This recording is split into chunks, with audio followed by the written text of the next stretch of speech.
Good morning, y'all. Let's talk about this tweet with Errol Spence. Um, I'm not sure if this is a direct tweet, but this morning I was watching the Boxing Voice, and Ness and his co-host was on there, and they was breaking down this tweet, debating on what they feel like it was toward. Ness co-host was saying that Errol Spence was really aiming this at PBC, trying to link him with Keith Thurman to fight next after this fight. You know what I'm saying? Everything go right. They want Keith Thurman to fight the winner.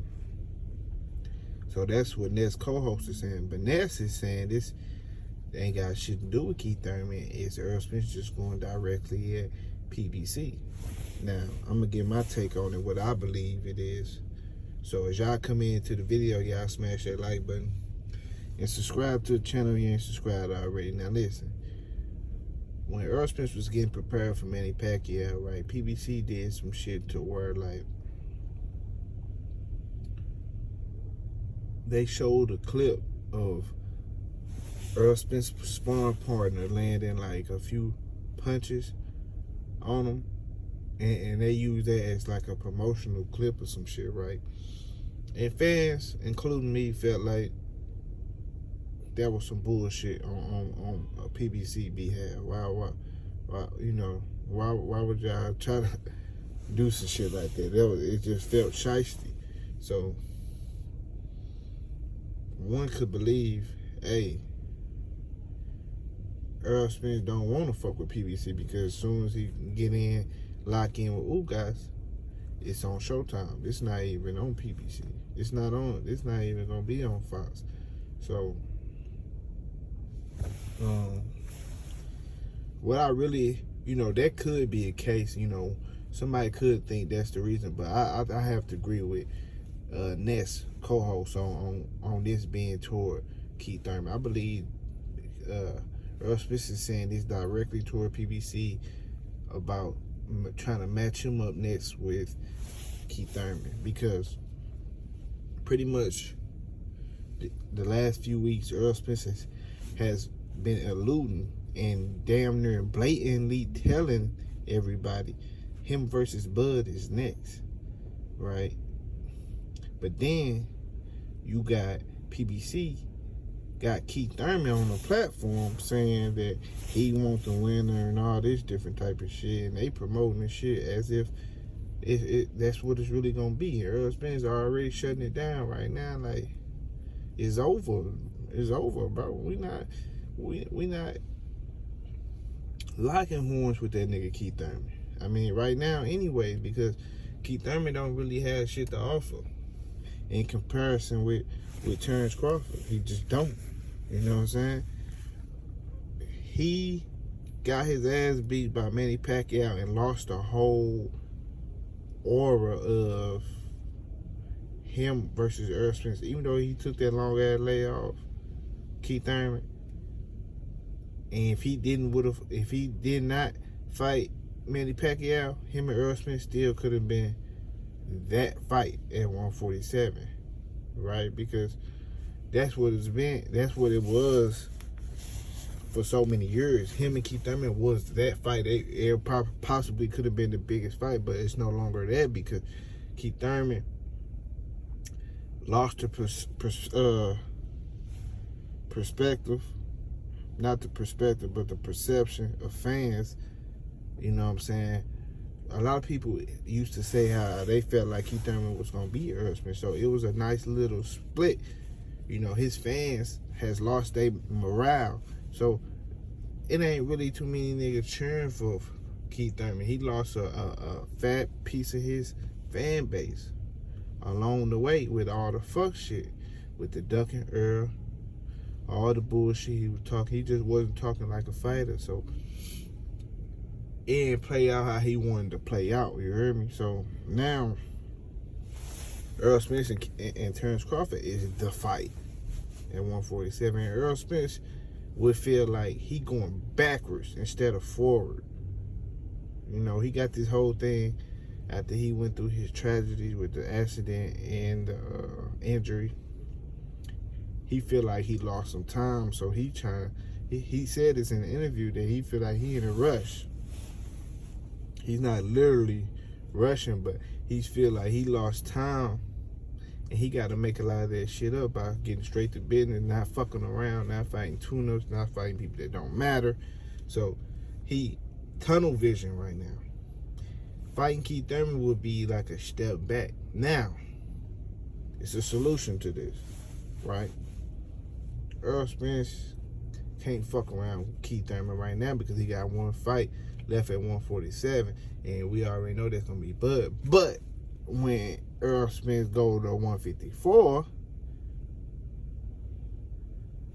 I believe they can get it in then. You know what I'm saying? Keith Thurman saying he want to fight Errol Spence right now and all this shit. Then Ness, he talking about how, oh man, Keith Thurman already beat everybody Errol Spence beat. He didn't beat him in the fashion he beat him.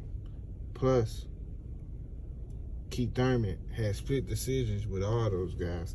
He beat them and all, but Keith Thurman, he lost a lot along the way, bro. He's no longer in control. Just because he say he want to fight right now or next or whatever the fuck, you think the world supposed to move when he say so? He don't have no say so in this shit, bro. He ain't got no stake for real. So Keith Thurman got to do what Errol Spence want him to do if he want that bad. Yeah, that's the most simple. That's the dumbest way I can dumb it down right there. He ain't calling no shots. If he want that bag, right, he gonna have to come up to 154, and maybe Errol Spence can use him as a tune-up for 154 type shit. You know what I'm saying? First big fight at 154, both of them niggas gonna be new at the division. You know, they first time fighting at the division. So it'll be even. You can't say Errol Spence have an edge over him because, you know, so he gonna get, because he a bigger fighter or some shit, man. Both of them niggas big as fuck. Errol Spence bring his ass to 154. They both fight at 154 for the first time. Errol Spence get full credit for beating his ass at 154. Use that nigga as a tune-up. Punch his ass in the gut. Get him the fuck up out of there. Then go for them belts at 154. That'll be a perfect little rollout. If Errol Spence even want to do that. Because he might just want to be like, man, fuck that nigga. I'm not fighting that nigga. Stop trying to promote me and that nigga. Because it ain't happening. So take L out of lover, nigga. It's over. That's what he said. It is saying. Over. So, like I said, Keith Thurman, just because he want to fight right now, don't mean the 147 division move when he say some shit. Some shit shake when he say something. Nah, nigga, shit don't work like that. You lost that. You know what I'm saying? When you wanted to go crash out versus Manny Pacquiao. You know, the thing was you were supposed to win that fight, and you and Errol Spence would have been the biggest thing popping. But you dropped the ball, and now, you know, this shit like Monopoly. You know what I'm saying? If we looking at this boxing shit like Monopoly, right? Because a lot of people say chess. They look at this shit like Monopoly. You know, you had 2 belts once upon a time. You lost. One of them being active, not active, and then you lost. No, you lost it. You lost them bitches to Keith Thurman and not being active. I mean, to Manny Pacquiao not being active. So you lost 2 properties on the board. Now Errol Spence got those properties. How the fuck are you gonna bargain with Errol Spence to get those properties? You got to be able to trade your property, bring your property to the table when he bring his to the table, so the shit can make sense. But you ain't bringing shit to the table. Like I like to say, I can bring a table to the table. You ain't bringing shit to the table, but your fucking silverware and your spoon, nigga. That shit ain't gonna work, bro. You know, you gotta make some sense when we talking about this boxing shit. He lost some state. He ain't got nothing he ain't got no properties. Errol Spence took the nigga, Manny Pacquiao took his boardwalk. in his park place. So now he out here in the cold. Errol Spence got the green properties. He got about 3 of them bitches. He about to have his third one. Then he gonna take Bud properties. And then it's over, nigga. But it is what it is, man. Y'all get the point, man. Tell Keith Thurman, man, shut the fuck up. Best thing he can do in this situation is break down this fight on the podium, because that's what everybody like from him. Because he ain't like he fighting constantly. So best thing he can do is break down the fight with his little words and shit he like to do when he break it down fights and shit. People like that, so that's what he can do. Other than that, he got to abide by another guy's rules, you know, and it is what it is. Y'all hit that like button, subscribe to the channel, you ain't subscribed already, and I'm out, y'all. Deuces.